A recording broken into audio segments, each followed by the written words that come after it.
Judas, versículo 21, diz assim: mantenham-se no amor de Deus, esperando a misericórdia do nosso Senhor Jesus Cristo, que conduz para a vida eterna. Mantenham-se no amor de Deus. Existe um provérbio, não um provérbio bíblico, mas um provérbio grego, um ditado popular grego, que diz assim: o começo é a metade de todas as coisas. O começo é a metade de todas as coisas. O que esse provérbio quer dizer? Ele mostra que iniciar algo já é meio caminho andado. Quando você deixa de enrolar e começa a fazer, você já está a meio caminho do sucesso, de conseguir alcançar o seu objetivo. E numa época em que é tão fácil chamarmos uns aos outros de procrastinadores, ou mesmo nos reconhecermos como procrastinadores, a gente sabe que esse provérbio tem muito sentido.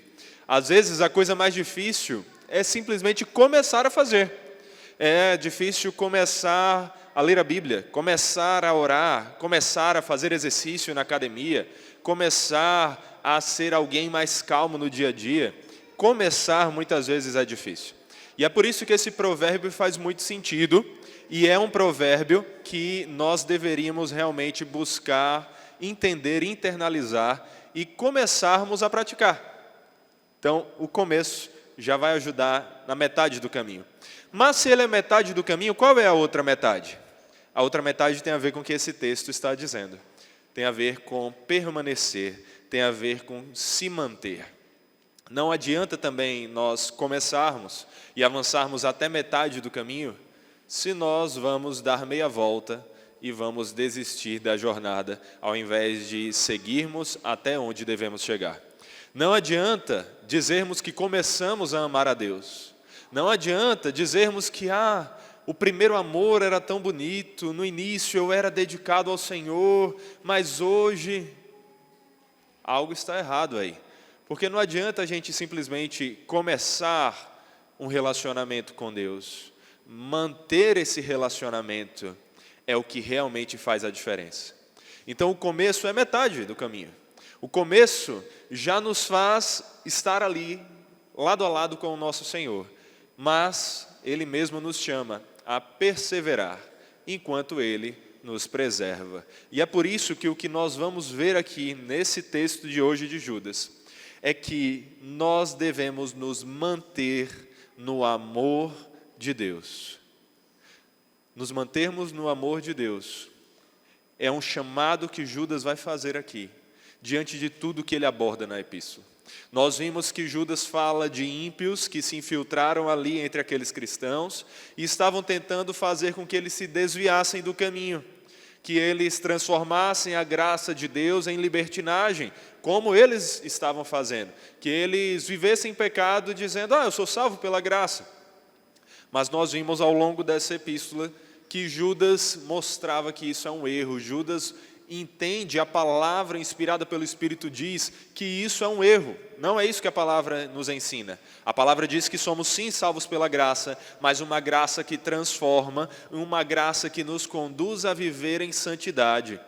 É uma graça que nos tira da escravidão do pecado e nos traz para a servidão ao Senhor. Nos tira do amor ao pecado e nos faz encontrar abrigo no amor de Deus. Antes, nós éramos inimigos de Deus. Hoje, somos amigos e por causa de Jesus, nós temos o direito de sermos chamados filhos de Deus. Iniciamos a jornada. Não importa se você tem um dia de convertido, meses de convertido ou anos de convertido. Se você ainda está vivo, considere que você começou, e o começo é metade de todas as coisas. Mas até o seu último suspiro, você ainda precisa ouvir o que está escrito aqui nessa epístola, esse chamado. Se mantenha nos caminhos de Deus, se mantenha no amor de Deus, porque não há nada mais importante, não há nada mais valoroso do que isso.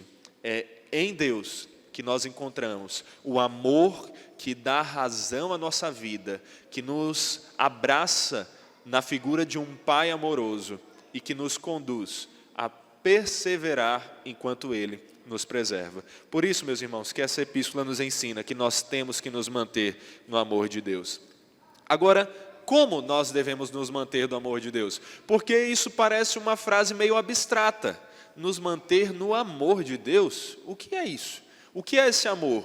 Se eu dissesse, se mantenha dentro dessa igreja, você entenderia uma ação bem simples para ser feita. Difícil de realmente ser colocada em prática, se manter aqui o tempo todo, mas você entenderia o que é que deve ser feito. Agora, e se manter no amor de Deus? O que significa se manter no amor de Deus? Tem muita gente que acha que começou a jornada e realmente se mantém no amor de Deus.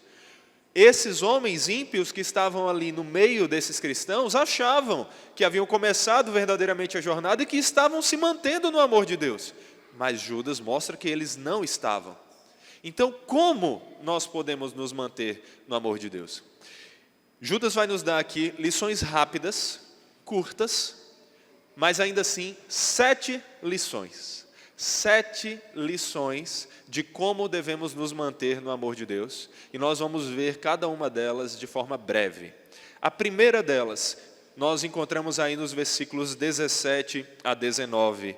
E eles nos ensinam que nós devemos nos manter no amor de Deus, lembrando dos alertas a respeito dos ímpios.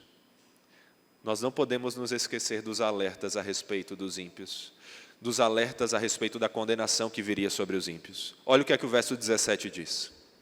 Mas vocês, meus amados, lembrem-se das palavras anteriormente proferidas pelos apóstolos de nosso Senhor Jesus Cristo.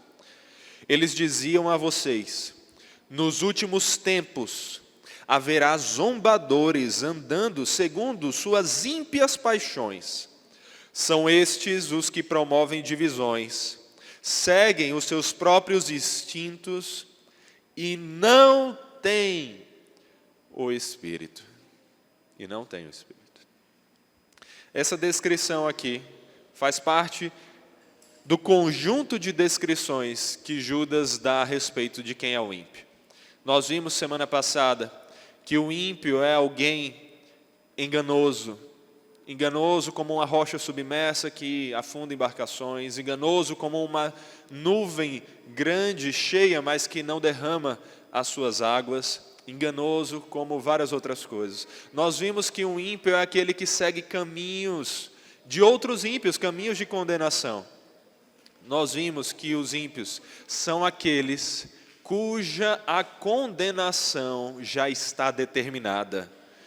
E Judas quer aqui que nós nos lembremos dos alertas a respeito dos ímpios e que nós percebamos quem são esses ímpios, para que nós não sejamos como essas pessoas, esses cristãos aqui estavam sendo. Pessoas que em sua ignorância deixaram ímpios, pessoas que não obedeciam a Deus, pessoas que não amavam a Deus, pessoas que desobedeciam ao Senhor, deixaram esse tipo de pessoa se infiltrar em meio à igreja, se infiltrar em meio aos cristãos, sem que sequer eles percebessem a diferença entre um verdadeiro cristão e um ímpio, alguém que não é um cristão, alguém que é um desobediente ao Senhor, alguém que está condenado. Judas então nos chama aqui a lembrar das advertências contra esses ímpios, lembrar que os ímpios serão condenados, lembrar que os apóstolos disseram que falsos profetas ímpios se infiltrariam no meio da igreja. Jesus disse a mesma coisa. Jesus também falou que muitos falsos profetas se levantarão e enganarão a muitos. Mas, meus irmãos, nós devemos nos lembrar aqui desses alertas e então, estarmos atentos para que os ímpios não se infiltrem em nosso meio e mais ainda, para que nós não sigamos os caminhos dos ímpios. É por isso que João diz em sua primeira epístola, amados que estão aqui hoje, não deem crédito a qualquer espírito, mas provem os espíritos para ver se procedem de Deus, porque muitos falsos profetas têm saído mundo afora. Amados, Meus irmãos, não acreditem em tudo que lhe falam, não acreditem em todas as pessoas que pregam por aí, não acreditem em todos que se dizem cristãos. Há muitos que são ímpios, enganando, que são lobos em pele de cordeiro. Mas se você quer permanecer no amor de Deus, como nós somos chamados a fazer, e como é a razão da nossa existência fazer, então a primeira coisa que Judas te chama aqui é a lembrar dos alertas a respeito dos ímpios. Se você não lembrar desses alertas, você facilmente se deixará enganar, se desviará e então deixará de permanecer, de se manter no amor de Deus. Então, não ouça qualquer pregação por aí. Anule aquela ideia de, eu vou ouvir qualquer pregador, porque quanto mais falarem de Deus, melhor. Não, tem muita gente que fala de Deus de forma mentirosa. Não dê ouvidos a qualquer igreja, nem toda igreja é igreja de verdade. Tem muitas que se nomeiam igreja, mas são sinagogas de Satanás, são locais que levam as pessoas para longe do Senhor. Não acredite em qualquer pessoa que se diz cristã, mas antes prove a partir dos frutos, a partir da palavra, julgue a partir da palavra quem verdadeiramente é um cristão, quem verdadeiramente ama a Deus, quem verdadeiramente permanece e se mantém no amor de Deus, para que então você também possa se manter nesse amor. Em segundo lugar, Judas vai nos mostrar que nós devemos nos manter no amor de Deus, nos edificando na fé.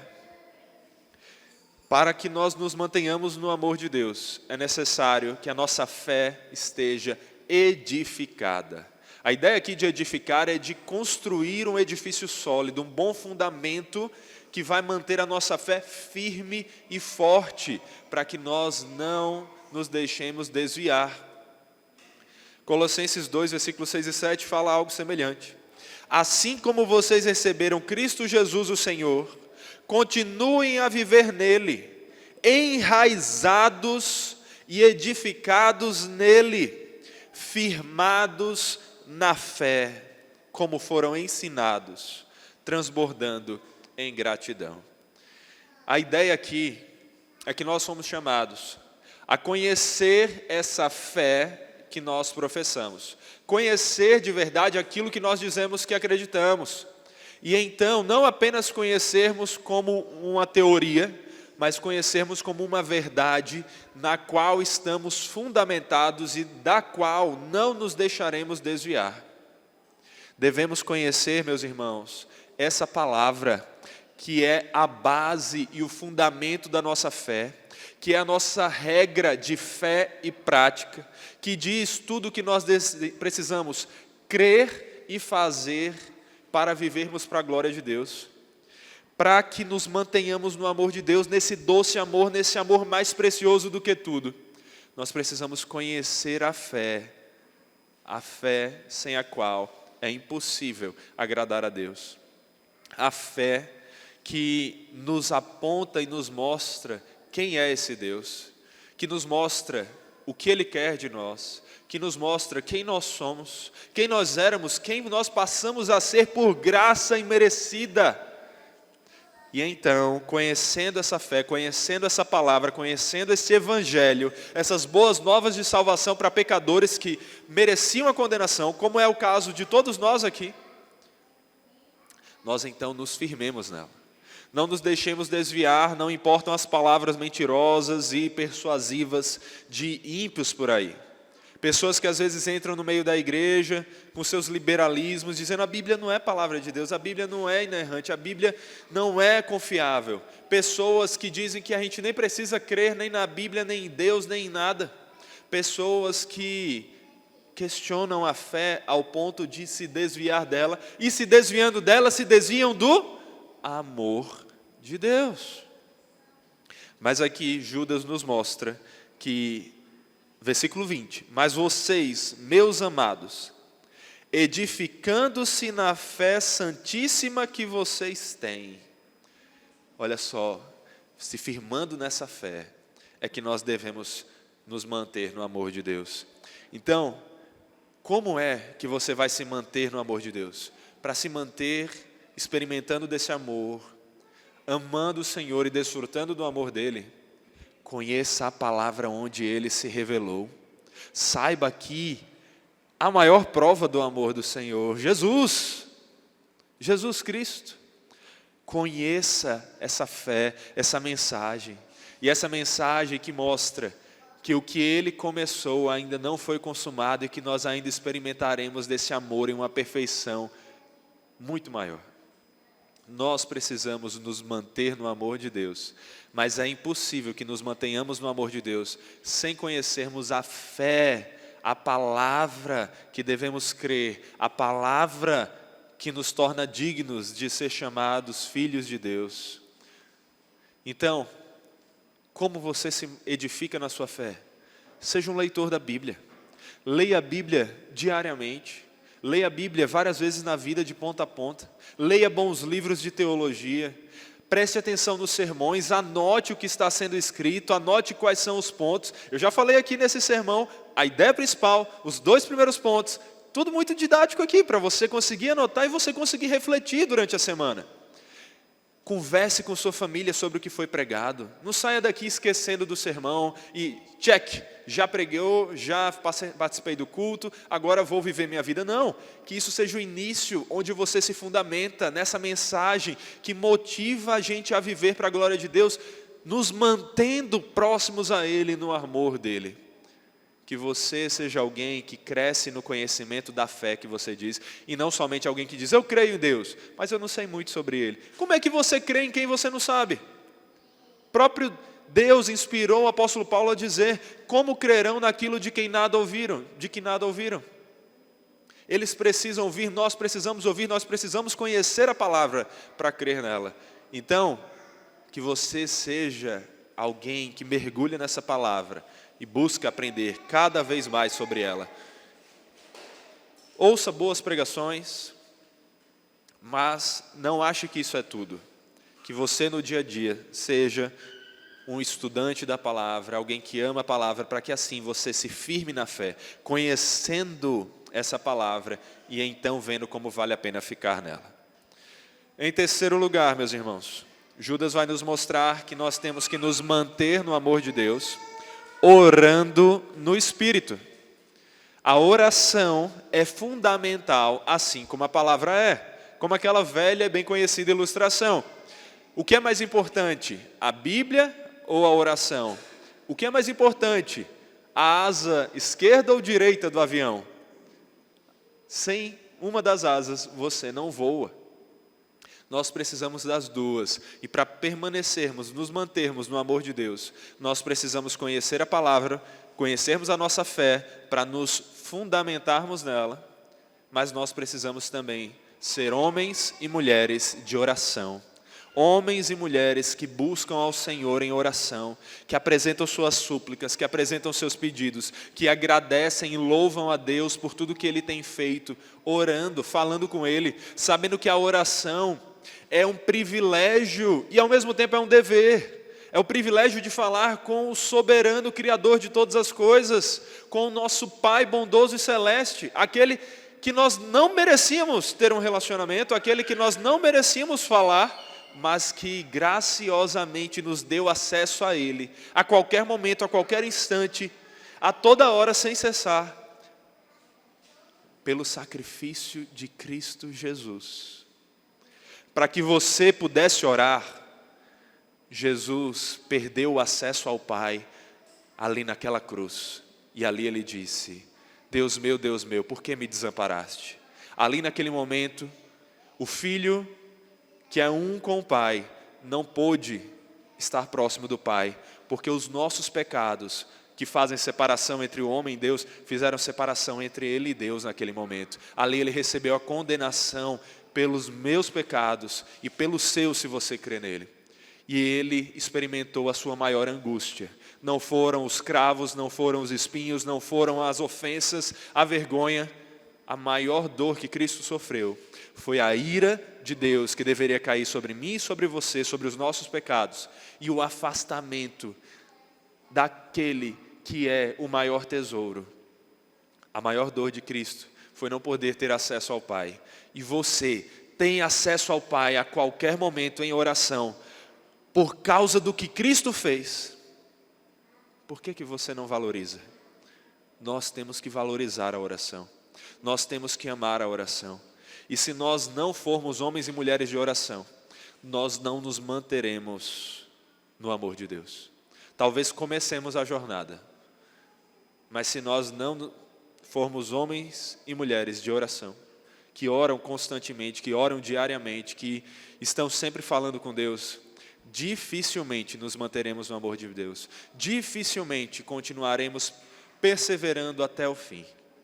Por isso, desfrute desse privilégio conquistado por tão alto preço, pelo sangue de Cristo. A sua oração não é de graça. Para você pode até parecer, para você ela é, mas ela teve um preço, ela custou o sangue de Cristo. Então, desfrute da oração como um privilégio inestimável, um privilégio que você faz guiado pelo Espírito. É isso aqui que significa orar no Espírito.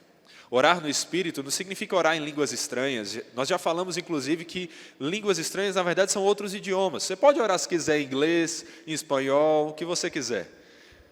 Mas, orar no Espírito significa orar capacitado e conduzido pelo Espírito de Deus.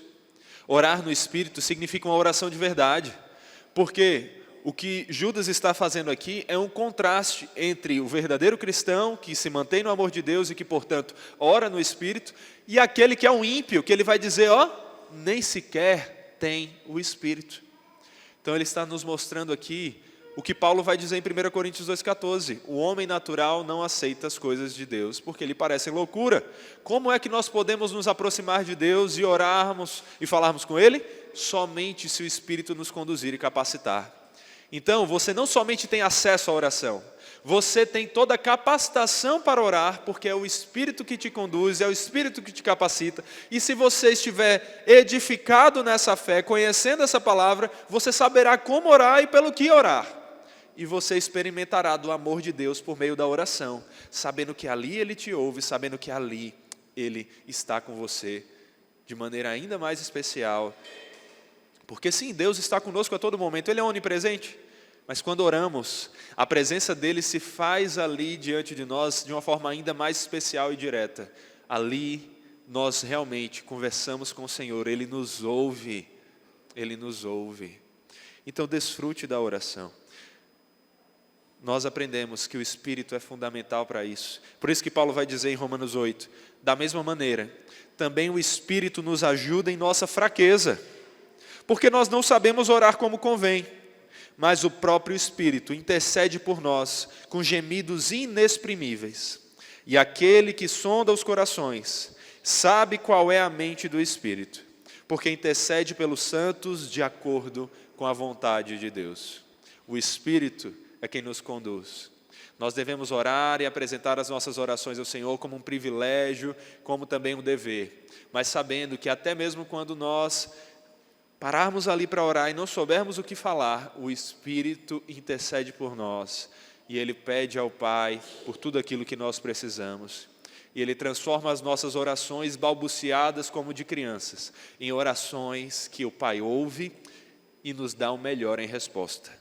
E é por isso, meus irmãos, se vocês estão no amor de Deus e querem permanecer, orem todos os dias, orem a todo instante que possível, orem antes, durante e depois de cada atividade, apresentem diante de Deus as angústias de vocês, os motivos de agradecimento e louvor, os pedidos que vocês têm. O Senhor quer nos ouvir como um Pai cuidadoso, celeste, que se importa conosco. Então ore, desfrute da oração e assim peça ao Senhor em oração que Ele mesmo capacite você pelo Espírito a se manter no amor dEle e na oração desfrutar disso. Se você não sabe orar, peça ao Senhor em oração mais capacidade para orar e se edifique na fé para saber como orar. Se você vai orar, mas às vezes você fica meio incrédulo se o Senhor está ali, ore pedindo ao Senhor que Ele mesmo lhe mostre ali, que Ele lhe dê a certeza disso. Não de uma forma sobrenatural, mas que Ele lhe dê a certeza pela fé no coração, de que Ele te ouve e de que você pode orar diante dEle. E ore ao Senhor por mais amor para permanecer no amor dEle, mais amor para orar a Ele, mais amor para se edificar na fé. Além disso, em quarto lugar, nós vemos Judas mostrar que para nos mantermos no amor de Deus, nós precisamos fazer isso esperando a misericórdia eterna de Jesus. Sem a misericórdia eterna de Jesus, sem colocarmos a nossa fé naquela promessa de Jesus, de que um dia Ele virá para completar a obra que Ele já começou, nós não conseguiremos nos manter no amor de Deus, facilmente nos desviaremos. Mas olha o que é que Judas diz no versículo 21. Mantenham-se no amor de Deus, esperando a misericórdia do nosso Senhor Jesus Cristo, que conduz para a vida eterna. Misericórdia, o que significa? Misericórdia é não dar a nós aquilo de ruim que nós merecíamos. Mas a misericórdia aqui, ela está expressando algo ainda maior. Ela aponta para todo o evangelho com as promessas de salvação do Senhor. Toda essa fé que Judas nos chama a firmar no nosso coração.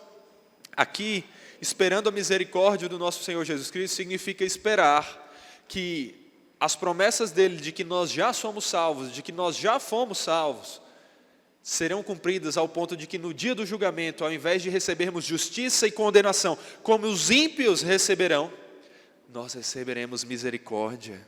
Nós não seremos condenados como nós merecemos, mas graciosamente seremos salvos e experimentaremos do amor de Deus, que nós perseveramos para nos manter aqui e que na eternidade seremos preservados a nos manter para sempre.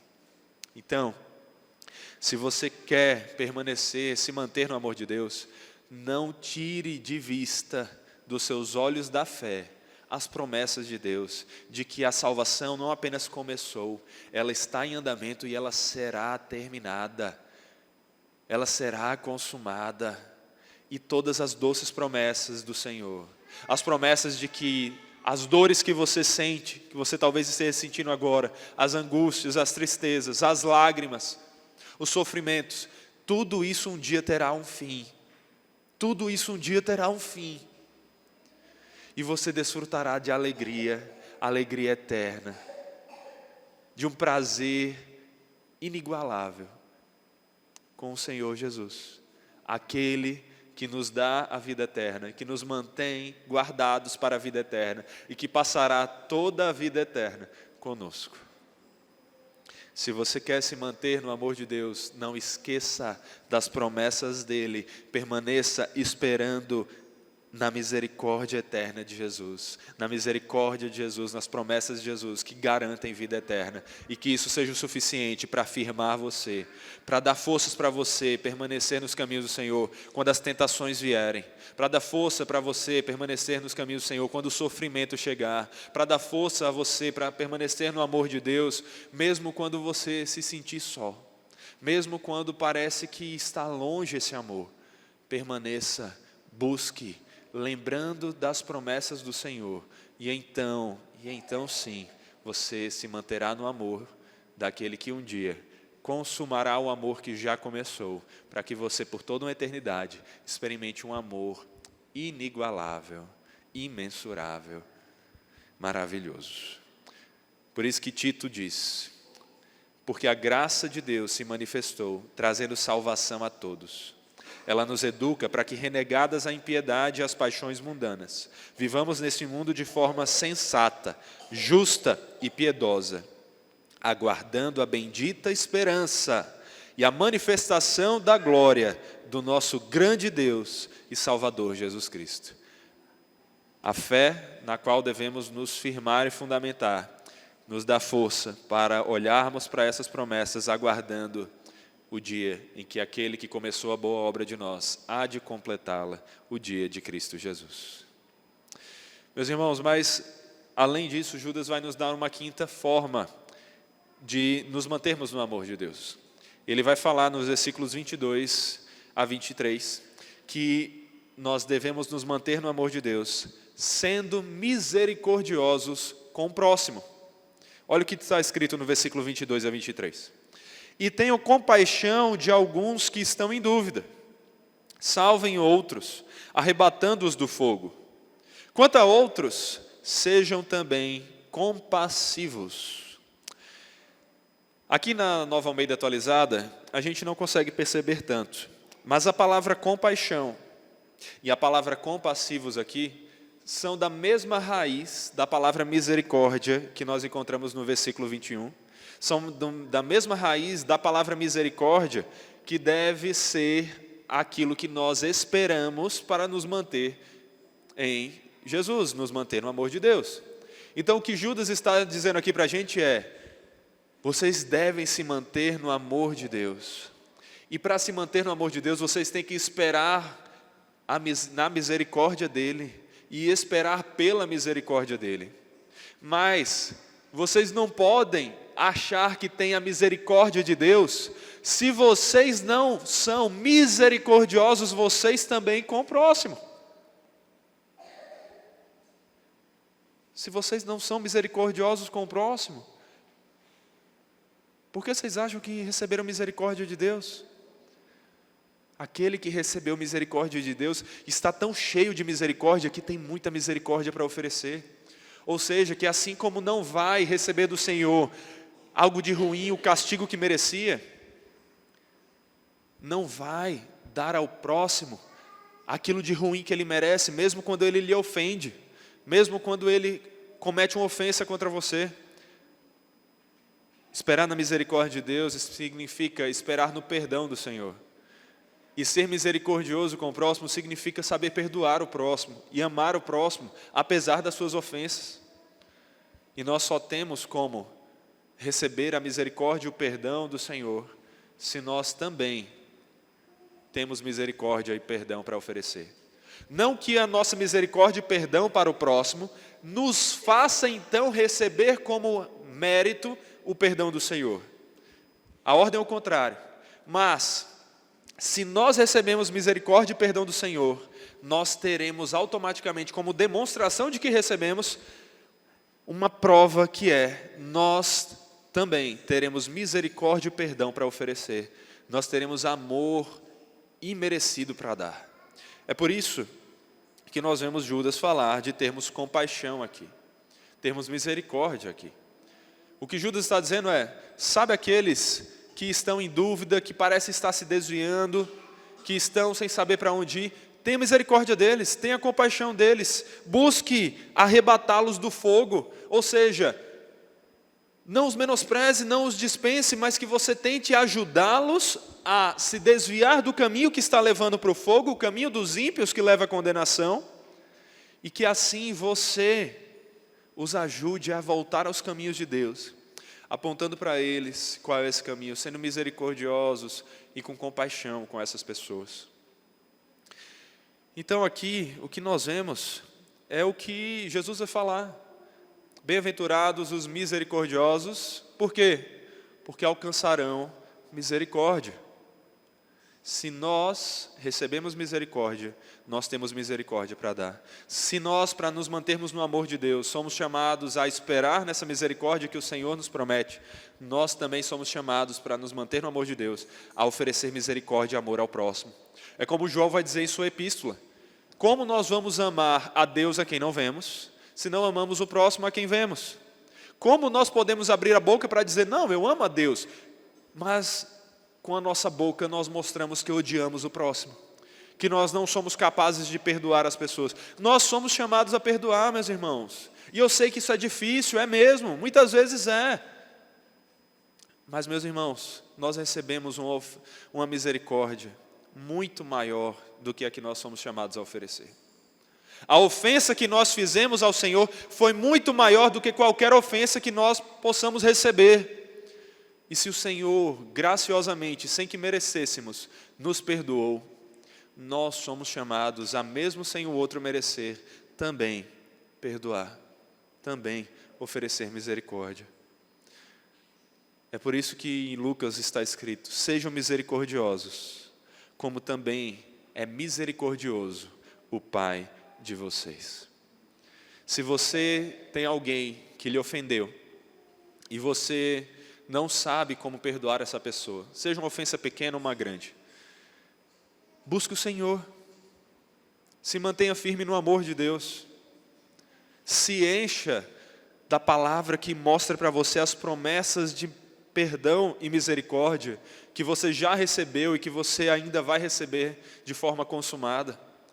E então, olhando para o perdão que você recebeu, diga: Senhor, me encha desse perdão para que meu coração tenha também perdão para oferecer. Se você não consegue perdoar, diga para Deus: Senhor, eu não consigo perdoar, mas eu peço a tua misericórdia até para me dar misericórdia para oferecer. Peça a Deus em oração, ore no Espírito, dizendo: Senhor, eu não sei como, mas me ajude. E o Senhor, que é o Pai de misericórdia, Ele oferecerá misericórdia e perdão a você, para que você também tenha misericórdia e perdão para oferecer a outros. Mas não desista, busque o Senhor, capacite-se no Senhor e perdoe de acordo com o Senhor. Agora observe que Judas vai trazer uma sexta forma de nós nos mantermos no amor de Deus, e essa sexta forma está intimamente ligada à quinta e à quarta, elas se complementam aqui. E a sexta forma que devemos nos manter no amor de Deus é vivendo em santidade.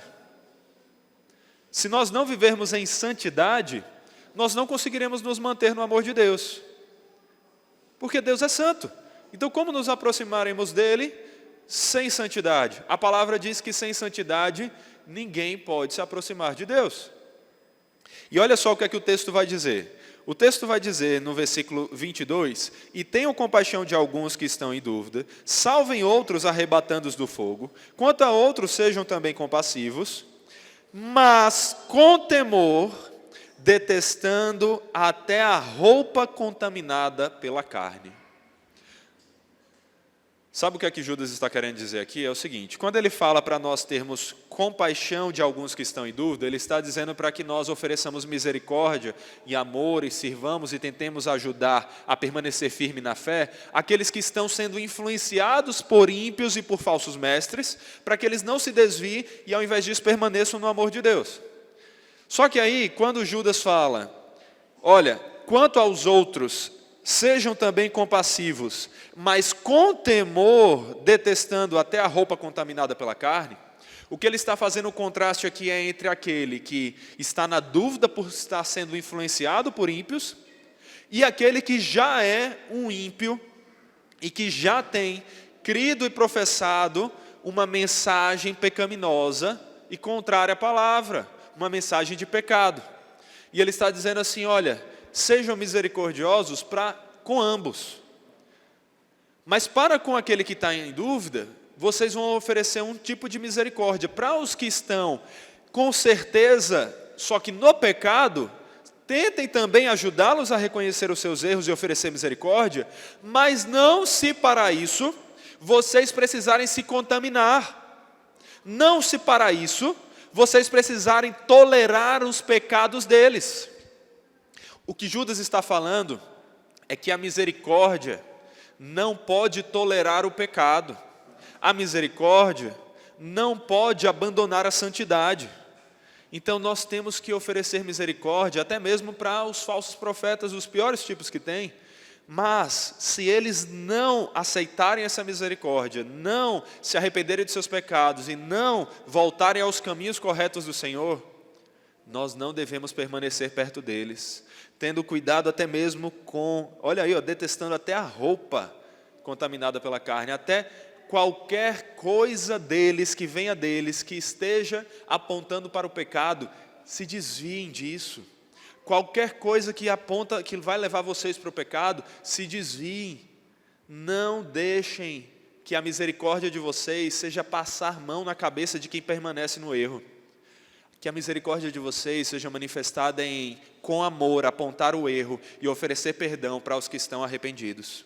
Mas para aqueles que não demonstram o verdadeiro arrependimento e que permanecem nos seus pecados, estejam com as portas da misericórdia abertas, mas não deixem que eles entrem, a não ser que eles realmente abandonem seus pecados, para que vocês não abram mão de uma vida de santidade, que é o que nos faz manter nos caminhos de Deus, e, ao contrário, se desviem junto com esses ímpios para longe de Deus. Meus irmãos, nós devemos viver em santidade. Olha o que é que Pedro diz na sua epístola: como filhos obedientes, não vivam conforme as paixões que vocês tinham anteriormente, quando ainda estavam na ignorância. Pelo contrário, assim como é santo aquele que os chamou, sejam santos vocês também, em tudo o que fizerem, porque está escrito: sejam santos, porque eu sou santo. O Senhor quer santidade de nós, o Senhor quer que nós vivamos de acordo com a palavra e não em pecado. Essa santidade não nos impede de oferecer misericórdia. O Senhor é plenamente santo e ofereceu misericórdia a nós. Mas essa santidade não tolera a impenitência, a falta de arrependimento, a vida de pecado. O perdão é para aqueles que reconhecem os seus pecados e estão arrependidos. Então, seja misericordioso, perdoe, mas não abra mão da sua santidade. Não seja alguém que diga assim: eu tenho que ser misericordioso com os ímpios, não é, pastor? Então, tudo bem eu fazer as coisas que eles fazem, tudo bem ir para a balada e ficar bebendo até altas horas, ficar saindo com gente que só fala besteira, ficar fazendo coisas que são erradas. Não, não é isso, a palavra diz o contrário, a palavra diz que é errado você fazer essas coisas, mas que você saiba oferecer misericórdia para quem faz todas elas, para que essas pessoas saiam desses caminhos e venham para os caminhos de Deus e andem neles junto com vocês. Agora, que vocês não se desviem para o caminho dessas pessoas para supostamente oferecer misericórdia para elas. Porque se vocês desviarem para o caminho delas, vocês nem sequer terão misericórdia da parte de Deus para oferecer a elas. Por isso, vivam em santidade. Não deixem que o pecado dos outros afastem vocês de Deus. Não tolerem o erro, confrontem o erro em amor, com humildade, com compaixão, com misericórdia, mas confrontem o erro. Não deixem de falar para quem está em pecado que está em pecado. Fale que está, mostre o erro. Isso é verdadeira misericórdia. É chamado fogo que leva para a condenação, para o caminho que leva à vida eterna, para se manter no amor de Deus. Por isso, meus irmãos, conheçam a palavra, se edifiquem nela, se mantenham no amor de Deus, vivendo em santidade, porque sem santidade, a palavra mesmo diz, ninguém verá a Deus. Ninguém verá a Deus. Por fim, Judas termina essa epístola com um belíssimo louvor a esse Deus, que é aquele em quem devemos nos manter, em cujo amor devemos nos manter. Ele diz nos versículos 24 a 25, meus irmãos, que devemos nos manter no amor de Deus, louvando ao Deus da nossa salvação. Louvando ao Deus da nossa salvação. Olha o que está escrito. E ao Deus que é poderoso para evitar que vocês tropecem, e que pode apresentá-los diante da sua glória, com grande alegria, a este que é o único Deus, nosso Salvador, mediante Jesus Cristo. Mediante Jesus Cristo, Senhor nosso, sejam a glória, a majestade, o poder e a autoridade, antes de todas as eras, agora e por toda a eternidade. Amém. O que Judas está nos mostrando aqui é que para nos mantermos no amor de Deus, nós devemos nos manter louvando ao Deus da nossa salvação. Louvando a esse Deus que não é qualquer Deus, que nós não louvamos de qualquer forma, mas louvamos por quem Ele é e pelo que Ele fez. E olha quem é esse Deus e olha o que Ele fez. Ele é aquele que nos guarda. Então louve a Deus porque Ele é aquele que nos guarda. O versículo 24 diz, Ele é poderoso para evitar que vocês tropecem e pode apresentá-los diante da sua glória com grande alegria. Ou seja, por que devemos nos manter no amor de Deus? Perseverar no amor de Deus? Porque Ele nos guarda, porque Ele nos preserva. É como Judas vai dizer lá nos versículos iniciais, no primeiro sermão que nós vimos aqui. Se estamos em Deus, nós somos amados do Pai, guardados em Cristo Jesus. O Pai nos guarda, o Filho nos guarda, o Espírito Santo nos guarda. Somos preservados por esse Deus trino e por isso nós somos chamados a louvar aquele Deus que é quem nos faz permanecer no amor dele e permanecer nos caminhos dele. Jesus disse: eu lhes dou a vida eterna, jamais perecerão e ninguém as arrebatará da minha mão. Essa é a promessa de Jesus e é por isso que nós podemos perseverar, porque sabemos que o nosso Senhor nos preserva. Além disso, louvamos a Deus, porque Ele é o único Deus e Senhor. Não existe outros deuses, não existe outros senhores, só existe um Deus, um Senhor.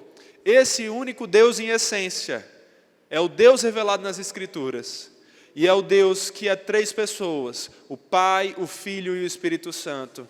Aquele Deus que se manifesta em sua expressão exata em Jesus Cristo, nosso Senhor. O único soberano e Senhor que Judas vai dizer lá no verso 4. E que agora ele vai apontar aqui para esse Deus dizendo: olha, a este que é o único Deus, o nosso Salvador mediante Jesus Cristo, Senhor nosso. A Ele é esse louvor. Então louve não a qualquer pessoa. Não vá cantar raridade. Não vá cantar aquela música que diz: você é precioso, mais raro do que ouro puro de Ofir. Você está louvando quem? Está louvando ao único Deus e Senhor? Ou está louvando a si mesmo? Você está dizendo que Deus é raridade, mais raro do que ouro puro de Ofir? Ou que você é? Você não é nada, você é pó. Não é pó de ouro não, é pó de sujeira mesmo. Só Deus é que merece o louvor. Então, mantenha-se no amor de Deus, o louvando, porque Ele é o único Deus e Senhor. E por fim, se mantenha no amor de Deus, louvando esse Deus da salvação, porque Ele merece tudo que é bom. Ele é o único que merece tudo que é bom. Sabe, é muito comum a gente conversar com alguma pessoa e, diante do que é o olhar humano, as pessoas dizerem assim: não, você merece. Como eu vou falar um pouco mais para vocês, eu vou viajar e falando com minha família, a coisa que eu mais tenho ouvido é: não, filho, viaje, aproveite, você merece, Deus vai lhe honrar. Eu digo: eu não mereço não vou viajar porque eu mereço, vou viajar porque o Senhor está me dando esse presente, mas eu não mereço, você não merece. O único que merece tudo que é bom não é você, é Deus. É por isso que Ele que tem que ser louvado. É por isso que Romanos 11:36 diz: porque dele, por meio dele e para Ele, sejam todas as coisas, a Ele seja a glória, para todos sempre. Amém. Meus irmãos, é esse Deus que nós devemos louvar. E para nos mantermos no amor desse Deus, nós devemos nos manter louvando esse Deus. Porque quando louvamos, nós refletimos em quem esse Deus é, em quão bom Ele é, em quanto Ele merece tudo. E o quanto Ele, merecendo tudo, Ele ainda nos deu o seu próprio Filho. Nos deu o seu próprio Filho. E por isso nós conseguimos nos manter no amor desse Deus. Porque é um amor que teve a sua manifestação máxima no Filho. A maior manifestação do amor de Deus na sua vida não é riqueza, não é saúde, não é bênçãos materiais, é Jesus. A Bíblia diz: porque Deus amou o mundo de tal maneira que deu seu Filho unigênito, para que todo aquele que nele crê não pereça, mas tenha a vida eterna. A maior manifestação do amor de Deus é Jesus. E se você olhar para Jesus, você permanecerá no amor de Deus. E se você permanecer nele, Ele permanecerá em você, e você permanecerá no Pai, guardado pelo Espírito. Por isso, se você ainda não está no amor de Deus, pelo amor de Deus, busque esse amor. Hoje é o dia para isso, você não sabe se tem um amanhã ou depois. Busque esse amor, clame por esse amor, ore por esse amor. O Senhor está de braços abertos para receber aqueles que se desviam dos seus caminhos ímpios para o caminho correto que leva à vida eterna. E em Jesus Cristo você tem a salvação. Então, se você não está em Jesus, busque Jesus e nele desfrute desse amor que já começou e que um dia você vai desfrutar de uma forma ainda maior. E se você já está em Jesus Cristo, se você já está nesse amor, se você já começou o caminho e, portanto, o começo sendo metade de todas as coisas, você já está pelo menos na metade do caminho, não somente vá até a metade, não pare até nesse local e volte. Permaneça, se mantenha no amor de Deus e faça isso, sabendo que a capacitação para que você consiga se manter vem do próprio Senhor. O que a palavra nos diz é: persevere, mas ela nos manda perseverar porque o Senhor nos preserva. E é então que nós vemos ela dizer: e assim, pela fé, que Cristo habite no coração de vocês, estando vocês enraizados e alicerçados em amor. Isto para que, com todos os santos, vocês possam compreender qual é a largura, o comprimento, a altura e a profundidade, e conhecer o amor de Cristo, que excede todo entendimento, para que vocês fiquem cheios de toda a plenitude de Deus. E em Romanos está escrito: porque estou bem certo de que nem a morte, nem a vida, nem os anjos, nem os principados, nem as coisas do presente, nem do porvir, nem poderes, nem a altura, nem a profundidade, nem qualquer outra criatura poderá nos separar do amor de Deus que está em Cristo Jesus, o nosso Senhor. Por isso, oremos ao Deus da nossa salvação. Santo Deus, Pai eterno, Deus de amor, fonte do amor, próprio amor, nós te louvamos porque tu és amor e porque o Senhor ofereceu graciosamente o teu amor a nós. O Senhor nos deu esse amor e a maior manifestação dele foi Jesus Cristo. Nós te louvamos por isso, Pai, e te pedimos que o Senhor faça com que esse amor abunde em nosso coração, para que estejamos cheios dele, para que tenhamos certeza do teu amor, tenhamos certeza da tua salvação, tenhamos certeza de que o Senhor, Deus Trino, está conosco. E que assim, cheios desse amor, não apenas desfrutemos dele por um breve momento agora, mas nos mantenhamos nesse amor por toda a eternidade, por toda a eternidade. E que nós sejamos instrumentos para que o teu amor seja levado a outros também.